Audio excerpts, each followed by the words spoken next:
Ladies and gentlemen, boys and girls, welcome to day 15 of the owner's self-imposed vow of silence. Today's vow of silence included phoning in to talk sport again for the third time since the vow of silence was announced. This time it was David Sullivan, who ever so kindly informed his close friends and lover. No, it's probably not. No, scrap alleged. No, not even allegedly. There definitely is nothing going on between them. His close friend Jim White informed him that we hadn't signed another player, which is very good. I'm looking forward to it. We've got the transfer window is next Monday, so I'm looking forward to hearing some more announcements of who else we haven't signed. I'll read it to you in a minute, but it's a funny old vow of silence, as I've sort of mentioned a few occasions in the past. It's a little bit like when I go and see my mate Palm, who lives round the corner, and we go out, and then he says, "Should we go and have a beer?" And we have a beer, and then we have another beer, and 8 o'clock sort of turns to 1 in the morning, and the pub kicks us out, and I say to him, "Do you want to come back to my house to have a drink?" We have a drink in the kitchen, and he'll come back, and we'll come in the front door, and basically I'll say shh, shh, shh, and we're both basically stood at the bottom of the stairs saying shh, falling over, smashing everything up, and generally making more noise than we would do normally. That's how I see their vow of silence, basically. I'll tell you what he said. He was kind enough not to actually go onto the airwaves, so I guess the conversation wasn't in confidence. He said, Jim White said, just before we came on air, I was speaking to David Sullivan. They were interested in Nikola Milenkovic. It's not a lady. They were quoted 25 million plus 10 million add-ons. The move was broken down, Jim White said. Milenkovic won't be joining. Well, breaking news, if ever there was any. In other news, I won't be buying a Ferrari next week. What more do you want? As I say, we weren't privy to what had happened. I'd love to have heard that phone call, actually. Hold the line, my good friend. DS on line 1. Jimbo, Sally, desperately sorry, son, but I can't get you that private show in the Miss Saigon that I promised you, with all the helicopters and that. It was a D-pass at Wentworth, Mr. Sullivan. Tell him I'll take him for a ride in me chopper, Dave. Yeah, well, oh, and Tabs, it's a no-go on that John Wayne meet and greet as well. That turned out to be a bit more tricky than I expected. It was a Harry Potter cake baking experience. Yeah, well, we're busy that night and cash is a bit low. Tell him how much that cup game cost, Dave. Oh, desperate times. I'm getting more depressed each day. I'm after a favour though. I've been trying desperately to sign some fancy then centre half. I was getting at the end of negotiations and the line went dead. Funny though, it always works when I phone into you. Let 'em know that I tried. You know the kind of thing. Anyway, to say thank you for all your hard work, I wondered if the pair of yous fancied popping over later on. Oh, that's so nice. Only the ball retrieve mechanism's fucked in the bowling alley, and I'm buggered if I'm going to walk all that way to get the ball myself. Exclusive footage, if ever there was any. While I've got your attention, I would like to encourage you, implore you, plead with you, beg with you, if you're very, very nice, to please sign up to Hammers Chat's Patreon page. Why would you do such a thing? Well, number one, it supports and helps Hammers Chat out by giving us a couple of pennies in our pocket. Number two, you get a load of extra footage. So for footage, what's that? Video. It's not footage. You don't care about footage. It's not. I don't just send you like a file, like an SD card. We actually put the video together for you. So if you watch on a match day, for instance, we do a breakfast show, which is either myself or Gio, or sometimes both of us, eating croissants. No, there's no croissants, actually. Bleary-eyed in the morning with a build-up on the morning of each time there's a match day. And also, we record after each match, we record a player rating. So, even just on match day, you get an extra 2 videos. You get a mug of tea And you get, what else do you get? You get a podcast, really good podcast from Charlie. And then sometimes I wander down here in my underpants. I don't really. I do wander down here and I do little giveaways and things like that. Check it out. It's in the link below. Or just search Patreon for Hammers Chat. Give a look. There's 3 tiers. Your support would be much appreciated. Now, there's something that's made me very happy today. I'm going to talk about Felipe Anderson in a minute, by the way. Don't worry. But before I do that, I'm going to talk about something.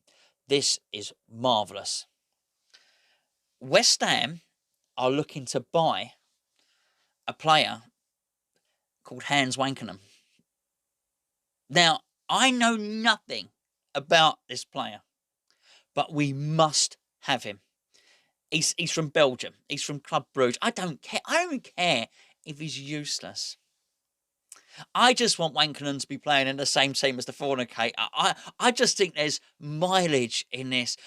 Quite frankly, I was disappointed all those years ago that we missed out on the right back Rod Fanny, because that would have been marvellous. But look, this guy apparently he's quite good, and let's be fair, it's too good an opportunity to pass up a good Wankenham. There we go. I hope we get... Basically, you probably hope we don't sign him. Otherwise, I'm going to basically do this in every match review. We got to sign. We got... Please. I was going to say, please give us a Wankenham. There we go. Pure stuff. The subscriber count is dropping. Right. Anyway, glasses off. Serious. So which glasses off means serious time. Sometimes. Look, Felipe Anderson. What can I say? Sorry to lower the tone. Sorry to make the mood a little more solemn. I don't know. What do you do about Felipe Anderson? Look, we got to sell him. We got to get rid of him, and we got to take it on the chin. We got to take the hit. We just got to take the loss on him. Someone comes in with 5 or 10 million. We just have to take it. The guy's on over 100 grand a week. He's just not going to come good for West Ham. I can't see it. And he does have some ability. He does have pace, but he's just really, I think he's too shy. I think he lacks the determination to make himself the footballer that his talent deserves. I'll tell you what he reminds me of. He reminds me of a kid that will belt out a song in the privacy of his bedroom when no one's around. But when he gets up on the stage in the school play, his head goes down, he starts shuffling. That's how Felipe Anderson plays football. He plays within himself. You get half a pass, you get half a dribble, you get...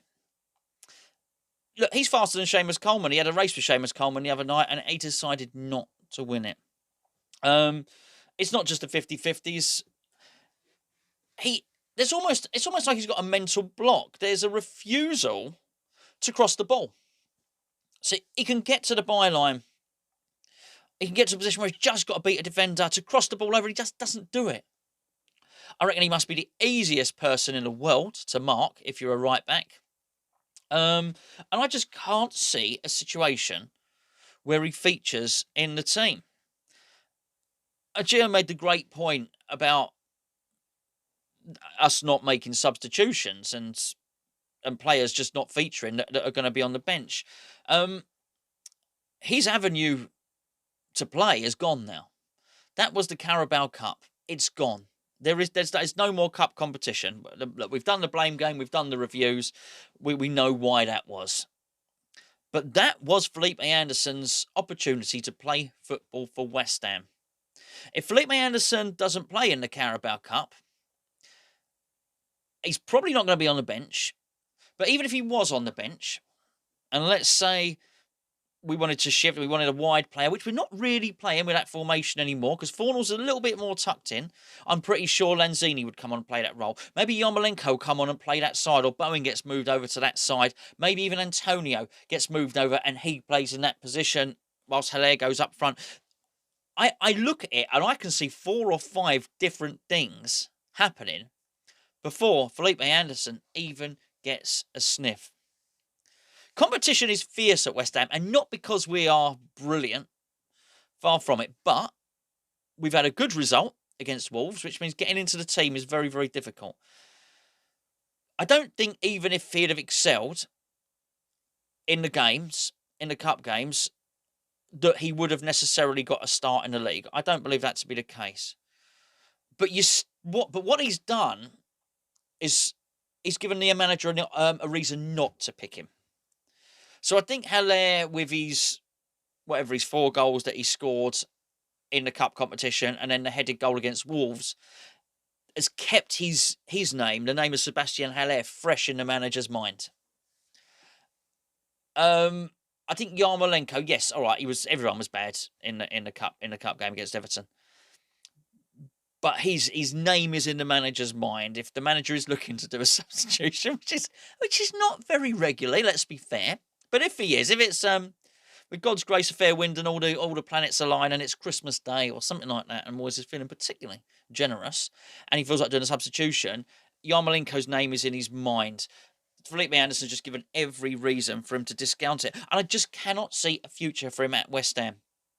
I also think when I talk about us taking the financial hit on the player, realistically, he's not given any reason for any club to come in and sign him. I thought the the Arsenal link was was just made up paper talk anyway. I never believed that. I said Newcastle. He wouldn't get in a Newcastle team, by the way. He wouldn't, which is quite a slight on a player that's cost 35, 36 million. But the rumour was there about Lazio, and I believed it had some legs in it because they've seen a better version of Felipe Anderson than we have. Also, you've got to think that a manager that's seen him play maybe in the Brazilian league, maybe for his country, or maybe seen him play in Italy, will think, hold on a second, West Ham might not have been able to get a tune out of this player, but I can. We've seen players leave West Ham. I would use Feghouli as an example. I haven't seen that. I've seen Feghouli play loads, but I was aware he left West Ham and wherever he went, maybe Turkey or something like that, he started scoring goals. He was doing relatively well. Maybe he went to Spain. Can't remember. But I see his name pop up. He was scoring goals.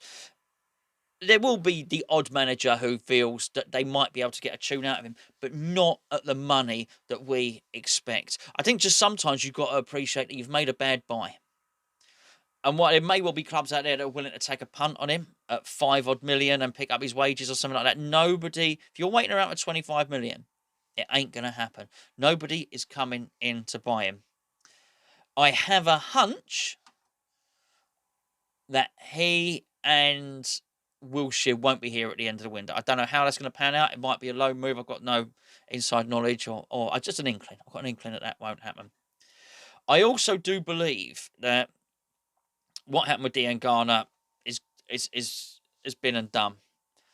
I do firmly believe, though, that were Nathan Holland to be fit, not only do I think that David Moyes would pick Nathan Holland ahead of Felipe Anderson to play on the left wing, I actually do firmly believe, which is ridiculous for a £36 million player, I firmly believe that Nathan Holland would do a far better job than Felipe Anderson on the left wing for West Ham United.